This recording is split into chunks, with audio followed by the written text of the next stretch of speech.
Well, we've got Uber in Florida. Hello. Hello. That's not your real name. Maybe No, he's it's a driver. Not. It's a nickname. Cool. Well, we'll go ahead and give you the benefit of the doubt and say that you are in fact Uber until it's been demonstrated that it's impossible for you to be Uber. Yeah, that'd probably be the wise thing to do. All right, so I guess I was having a little trouble wording it into a question, but I figured it out. So my question is, I'm sure you're familiar with the story, of Moses and the burning bush.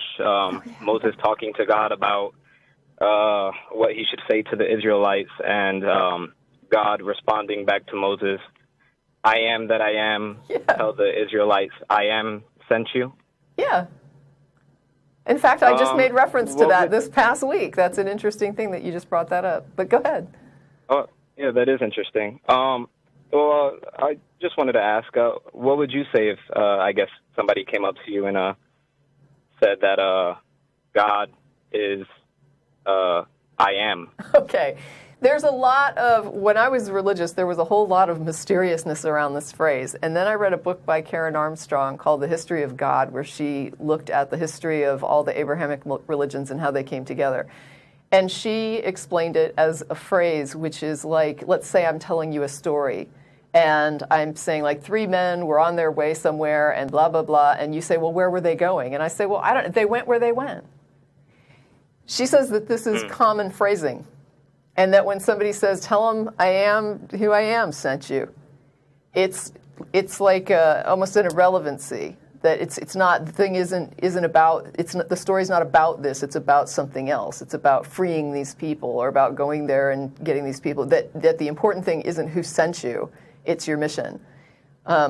Now, whether or not that's correct, I don't know. But it was certainly an interesting way of looking at it that I hadn't heard or considered before, even though I was very familiar with the phrasing of they went where they went, or I don't know what they had for dinner, they ate what they ate, And yeah, I definitely am familiar with that kind of a phrase or a statement, and she's saying that it's like a common folkloric commentary in the Abrahamic religious tradition. I have no idea. Like I didn't. But even if it's incorrect, that statement tells me nothing. No, it really doesn't have a lot of info. Like I was gonna interject afterwards, I guess, and say I'm not using the Bible as proof or anything. It was just the story kind of. It was a story I learned when I was younger. Yeah. I thought about it for a while. I had a different interpretation of it, but that's the Bible, Well, I can tell you what they taught me when I was in, Sunday school, which was that the idea of I am was supposed to have represented the context of eternal existence. Yeah, the one and only eternal blah, blah, blah, blah.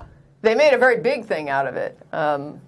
Whereas now I'm like, I wonder if it was a big thing or if it was just a small thing. And if Moses comes to me and says, I am sent me, or Yahweh sent me, or Jim Bob sent me, my response is going to be the same. Why do I care? It'd be interesting, I guess, to find out, but when you say, the Lord of the universe sent me, okay, I'm not even convinced there is a Lord of the universe. Why the hell did he need to send you? Why can't he come tell me what he wants to tell me himself? Yeah. So I guess the reason I took it as a significant story, I guess, is because it was a point in the Bible where I guess God was defining himself in a sense. But did it define anything any more than saying they went where they went defines where they went? I think it's a deepity myself, but... Well, my interpretation of it was God is, if that makes any sense to you. No, it doesn't. All right, so... God is a two-letter word. I was thinking about it in a... words are symbols. Yes, they are. And is would be, well, we don't want to get into the Bill Clinton speak of what, it depends on what is. But, you can look at that and it can seem, this is why I said it's a deepity, it can seem very profound. Oh, God is, like the is, existence is, the eternal is. And it can seem very significant, but only if you're already buying into this. In truth, it has provided you absolutely nothing of substance about what God is. And it has provided you with nothing to confirm that in fact God is? Which is the question that I want answered. It's what would it take to convince me that God exists, or that a God is real, or that a God is, let alone is. And telling me God is doesn't do that. Well, all right. So here's why I took it as significant, because all right. So the reason why I guess you didn't want to delve into is because it gets a little wordy and confusing, but not because it's wordy and confusing. It's short words. Here's what I care about. You believe that God exists, right? Correct. Why? Why? Why do you believe? That's the only thing I care about. Well, I care about other things, but that's the only thing I care about in context of the show. In this situation. No, yeah. Why I believe personally, because of experience, proof, I guess, that worked for me. I guess I wasn't always a Christian. I was raised Christian. I was atheist for a while, and then I guess I started just looking into a bit of everything, different philosophies, religions, and came across some answers, I guess, that worked for me. I mean, I don't expect, my understanding or what I know to apply or work for everyone, and I could be wrong. So you believe for a reason, but you don't think I should believe for that same reason? No, I think you should believe for the exact same reason, and I would even okay. go Then so far to say that I would like to know if it's in fact true, and you have a good reason. I'd like to know what that reason is, so that I could in fact believe. So, what's the reason? Well, all right. So, like you, I was raised Christian, and I didn't necessarily like the Bible or church at first. I mean, I was forced to go. I didn't understand anything. Nothing made sense. I asked a lot of questions. Nobody liked that. But being that I was raised around it, I always ended up, I guess, carrying extra information about God that I didn't necessarily care to know at the time. Like, is a sin to make an image or an idol of God. That's one of the 10 Commandments. I've always wondered why that was. I never really understood it. Why don't you wonder if it was, not why it was? Because I don't accept that there's. First of all, I don't accept this notion of sin. I certainly don't accept the notion that it is somehow sinful to make a graven image of something. You seem to be skipping a couple steps to go to why is that the case? When the question is that the case? Well, see, I've asked a lot of those questions. That's one of the reasons I became an atheist in the first place, is because what answers? If you can't prove somebody to something, they shouldn't believe it. At the end of the day, it comes down to that, cut and dry. Oh my gosh! Why do we need to go in this little tap dance around? You became convinced. What convinced you, and should it convince other people? What convinced me was that I'm an artist. I make art for fun, and I started studying words, and I write, and I guess it helps me put things into perspective. What convinced me specifically was yes. I guess it was that. It was that. Hearing about. Sorry, I'm trying to figure out exactly how to put it into the best words, because I don't want to. I'm not trying to mince this up here, but what convinced me was. Hey, Uber, what convinced you? What convinced you that the Earth spins on its axis? I'm not sure if the Earth even does that. I can't prove it to myself. I mean, I haven't. I'm not saying I can't. I haven't. So, I don't really care about that. I mean, there's a bunch of stuff you could do to try to improve that, and I mean, you could read books about it. That is, the Earth is tilted 23.5 degrees this way. I don't know. I haven't proved it to myself, so it's not relevant to me. Well, I was trying to be as helpful as I could to show round? the problem. How about Earth is round? That's one that would be do easier. you believe the Earth is round? It seems more probable and likely, but I can't say I know. I don't. Is there something you're convinced of that you've become convinced of for good reason? Something you actually gave a crap about? Because you don't care about the earth or its spin, but yet you'll say, I'm an artist and I've studied words and that's what convinced me of a God. Isn't the idea that the earth spins on its axis not only something that we can trivially demonstrate now, we have much better information and evidence to support this, isn't that a much more trivial claim than that there is an all-knowing, all-powerful, extant agent that exists independent of space and time and cares who you sleep with and doesn't want you to make graven images? And yet you became convinced of that one and you don't seem to give a rat's ass about the earth spinning. It's not that I don't give a rat's ass about the earth spinning. It's just that at the end of the day, unless I observe something for myself, I can't prove it to myself. Wow. And you've observed this God? So tell us about when you observed God. Well, no, that's the thing. You can't directly observe or you just God. said That Uber, you just said that if you can't observe it, you can't believe it. And yet you believe God and believe that God exists. So, and now you're saying, when I ask you when you observed God, now you're saying you can't. So do you not see that you just placed yourself in direct contradiction with yourself? Yeah, you were very hesitant to express belief in things like the earth spins on its axis and the earth is round, but you're very okay expressing a belief in God. And when asked about these questions of physical earth sciences, the response is, since I can't observe it, I feel uncomfortable saying, I'm committed to believing it. And yet you're saying you can't observe God, but you seem to feel comfortable saying that you're committed to believing it. Do you understand the problem that we're seeing? I understand, but what I mean is you can't observe God with your senses. You can experience God, but you can't observe God. Okay, wait, we're getting somewhere. Physical senses. When you experience God, what is that for you? Like explain that experience to us. All right. One of the times I guess I had the experience, this probably won't be too shocking. I tried shrooms. And I felt well on shrooms. So let me ask you this.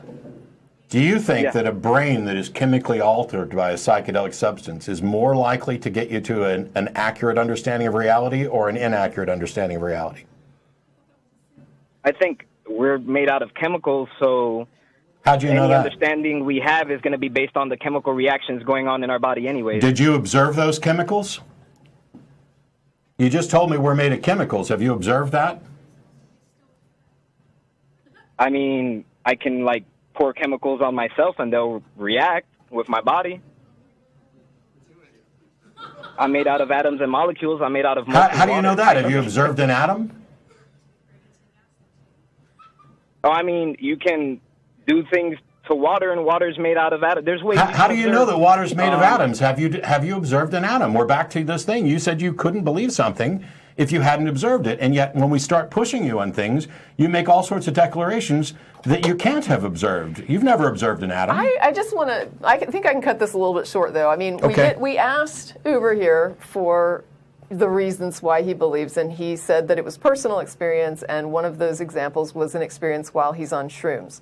Now, what I would like to say, first of all, Uber, is I want to personally give you snaps for your honesty, okay? Because a lot of people call up here and they want to argue about apologetics that have zero to do with why they actually believe a God exists. They want to talk about other things that have nothing to do with why they believe, and that is such a waste of time.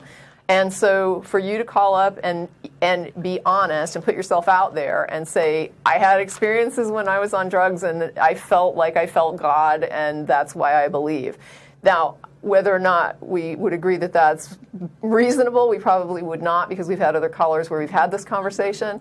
But I do appreciate the fact that at least you are telling us the truth about what convinces you that a God exists, because many people call the show who are not as honest as you. But I think my issue here is that I'm not convinced, based on what you've said and based on what I understand a reasonable... I don't even think you think that's a good reason, which is why it took you 15 minutes of hemming and hawing about artists and words to finally get to, I had an experience on shrooms. Well, it's not just an experience on shrooms. That was, you asked for an example. That was one of mine. No, I didn't ask for an example. I asked for the reason. I asked for a reason. I said that, I understood a little bit about what you were describing with the mushrooms, but I do agree with Matt that you're talking about basically brain states and physical and mental sensations and emotional feedback is what I'm understanding. How did you determine that that was God? Because it has to do with equilibrium, connectivity, oneness. I'm trying to find the right words. It's a little hard. The reason I brought up words in the first place was because, like I said, I'm an artist, I write, so the way I think about things, like everything around us is a noun, nouns, verb. You describe nouns and verbs using archetypes. Okay, no, we're not going down this road. How did you determine? The point I was going to make was if God is a noun, and we describe God. God is a noun? Describe God. God is a noun. And sometimes a pronoun. And if we try to describe God using adjectives, which are adverbs, and or archetypes, which are adjectives and adverbs, it's adjectives and adverbs are based on our perception, our five senses: colors, shapes, feelings. But at the end of the day, when you write it on paper, it's all yin and yang. This is really simple. You had an experience that you are saying was God. How did you determine that that experience was in fact God? How did you conclude that that it wasn't something else or you? If I take shrooms and have an experience and tell you that now I believe in a different God from you, how do we tell which one of us is right or if either of us are?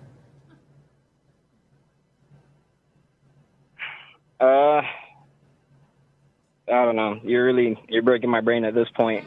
Yeah. And do you care? Do you care if what you believe is accurate or not? Of course, I think. Well, you say of course. Should. I think most people will say that. But if you actually care, wouldn't you then take steps to ensure that you do have the most accurate understanding, right? Like, wouldn't you want the best tools to figure out whether or not you're more likely correct or not correct? Do you think this nonsensical talk about nouns and adjectives is an actual tool that can lead you to the conclusion that an experience was caused by God? Well, language. We're using language right now to discuss God. I think it does help to understand the language. Language is a tool that conveys a concept from one mind to another. Language is malleable. It changes all the time. We make up new words. We change words. It is nothing but a way for us to communicate an idea. Mm-hmm. The idea is separate, and whether or not the idea points to anything true is also separate from the language. Why would you think that this noun adjective thing is a reliable pathway to determining that you are correct in your interpretation of an experience as having been from God?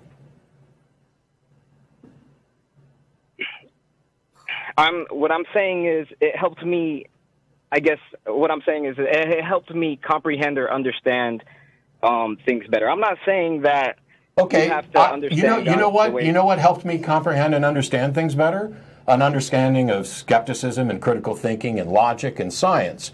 But the fact that something helps you understand doesn't mean that what you understand is correct. And if you care about whether or not it's true, then what you want is a method to determine whether or not what you believe is true or likely to be true. So what you're saying is you care whether or not things are true or untrue, correct? Yes. Correct. All right. So and for something to be true, that would mean that it would have to be what is, correct or incorrect? Truth is that which conforms to reality. That's the definition of truth that I'm good with.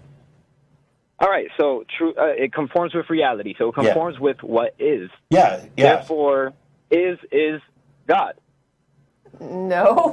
Hey, if I say no, this is easy. If I say unicorns does that mean unicorns exist? Well, no, because it doesn't conform with reality. Right. And so if you say Jehovah is or Xenu is, does that mean that either of those actually conform to reality? or comport with wrath? It would depend on what those things are. What is? Well, all right. Here's Yes. Yeah, How what do you is- find out what they are? Well, no, all right. So at the end of the day, it goes back to what I guess my definition of God is. No, And at the my end of the day, it definition of does God- not. I guess I am curious because you were talking in terms of the Ten Commandments and carving images and things. So I think Yeah. the assumption was that you were going with a biblical God. Is that not correct? I mean, What is there's a what bunch is of God? different religions and Bibles, but all they do is allude, I guess, to God. I mean, even if they make an image of God, is usually like for instance, in Hinduism, there's the creator, the preserver, and the destroyer. We're not going to Like, we're not going to play multiple religions. What do you believe God is? And if you say is, I hang up. I believe God is power in a sense. I don't believe somebody would worship God if God had nothing to do with power. I If have God a power didn't have company. anything to Does do with that- power? It wouldn't make sense to people. You haven't given a sufficient Yeah. definition or description of God. God is a power. This is a little bit like a guy who called when I was on last time and said timelessness was an attribute. And I was like, no, that's not an attribute because if I have something in this hand that's timeless and something in this hand that's not, how do we know? Like, which one can we identify as timeless? Apart from God is a power, which doesn't tell me a thing, what is God? Logic. God Right. is. Okay, we're moving on. I thanks appreciate for the your call. call. Thanks so much.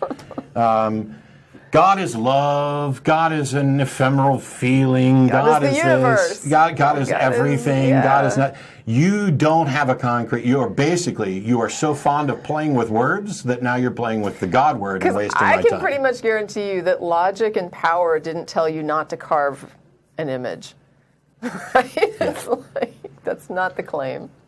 Logic and power. All right. I